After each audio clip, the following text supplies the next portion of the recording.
Assalamualaikum warahmatullahi wabarakatuh.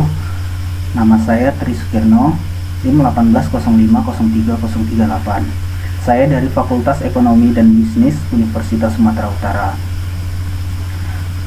Prodi S1 Akuntansi, Stambuk 2018. Di sini saya akan mempraktekkan salah satu metode pengajaran dengan menggunakan aplikasi OBS Studio dengan mempresentasikan salah satu materi dari mata kuliah saya, yaitu Sistem Informasi Akuntansi, dengan judul Bab 1 Tinjauan Menyeluruh tentang Sistem Informasi Akuntansi.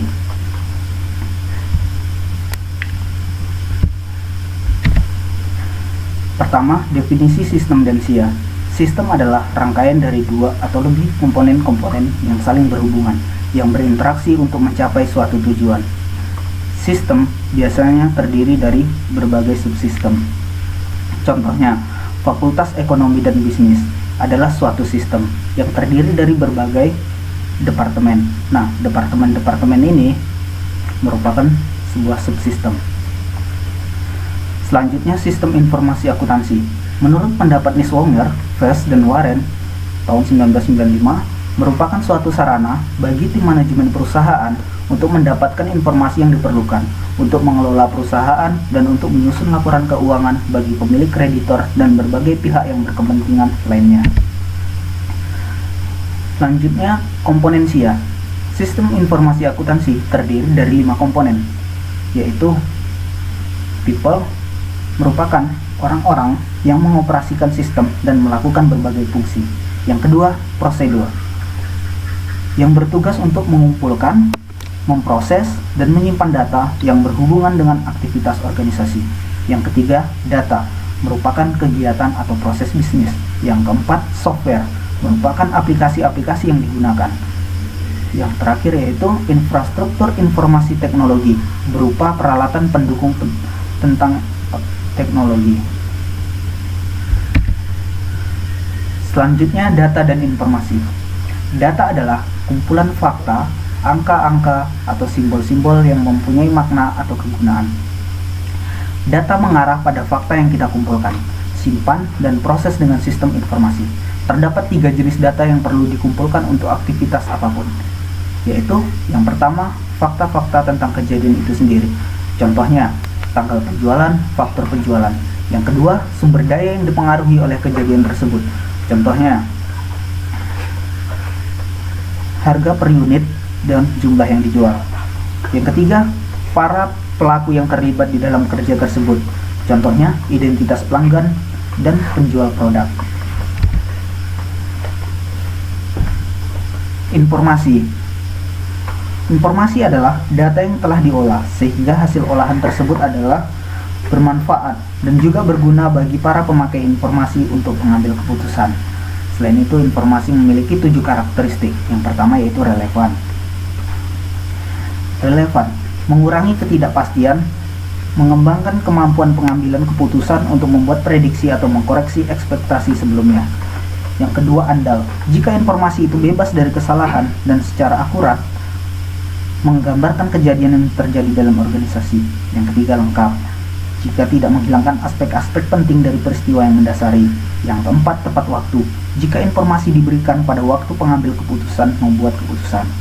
Yang kelima, dapat dimengerti. Jika disajikan dalam format yang bermanfaat dan memenuhi persyaratan bagi penggunanya. Ketujuh, dapat diverifikasi. Jika 2 orang yang kompeten bertindak secara independen akan menghasilkan informasi yang sama. Yang ketujuh yaitu dapat diakses jika informasi tersedia bagi pengguna ketika dibutuhkan dalam format yang sesuai. Fungsi utama SIA dalam organisasi. Yang pertama yaitu mengumpulkan dan menyimpan data tentang aktivitas yang dilaksanakan oleh organisasi, sumber daya yang dipengaruhi, dan para pelaku yang terlibat agar dapat ditinjau ulang. Yang kedua yaitu mengubah data menjadi informasi yang berguna bagi pihak manajemen. Yang ketiga, menyediakan pengendalian yang memadai untuk menjaga aset-aset organisasi dan data-data organisasi. Mengapa mempelajari SIA? Yang pertama, SIA yang efektif penting untuk memperoleh keberhasilan jangka panjang suatu organisasi. Mempelajari SIA merupakan hal yang sangat penting untuk menyediakan informasi yang berguna bagi para pengambil keputusan.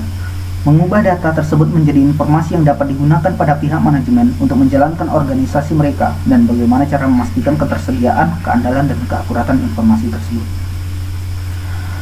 Yang kedua, mata kuliah SIA berfokus pada pemahaman cara sistem akuntansi bekerja dan mempelajari proses SIA.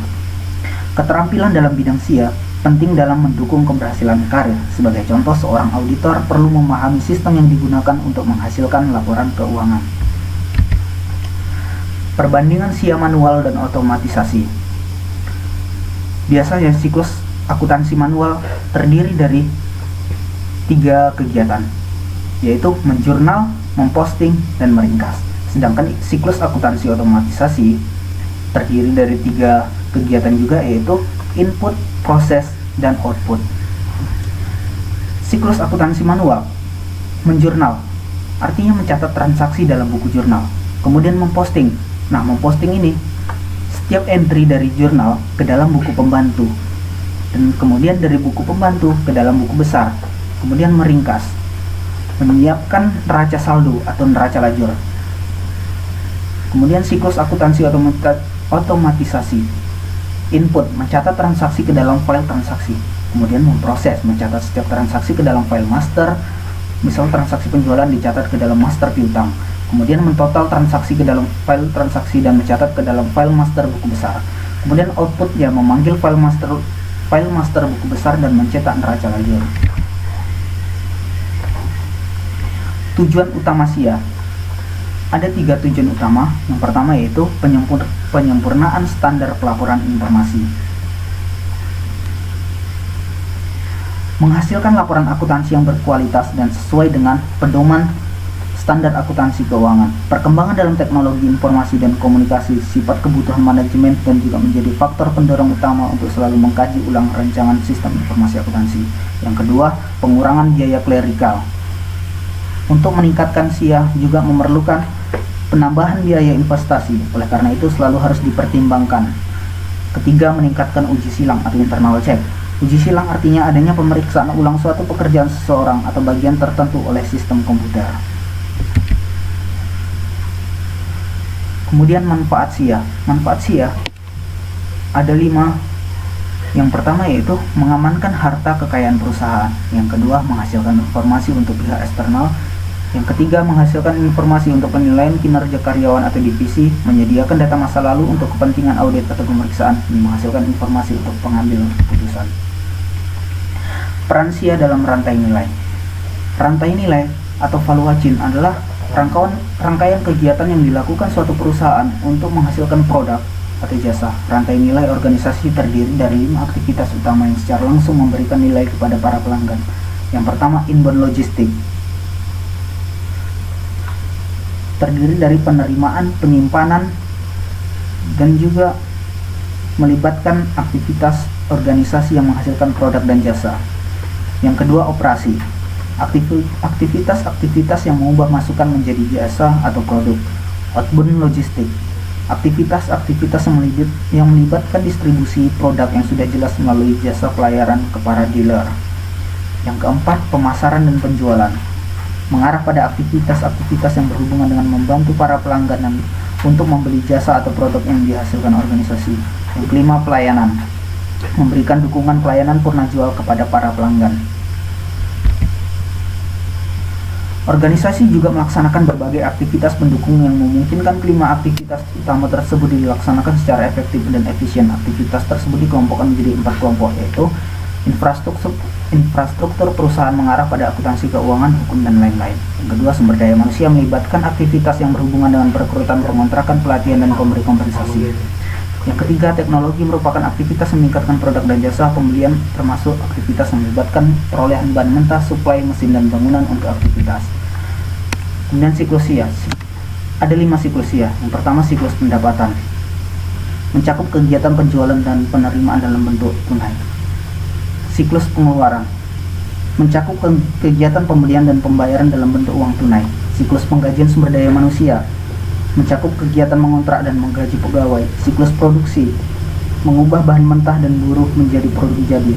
Siklus keuangan, mencakup kegiatan untuk mendapatkan dana dari investor dan kreditor membayar mereka kembali.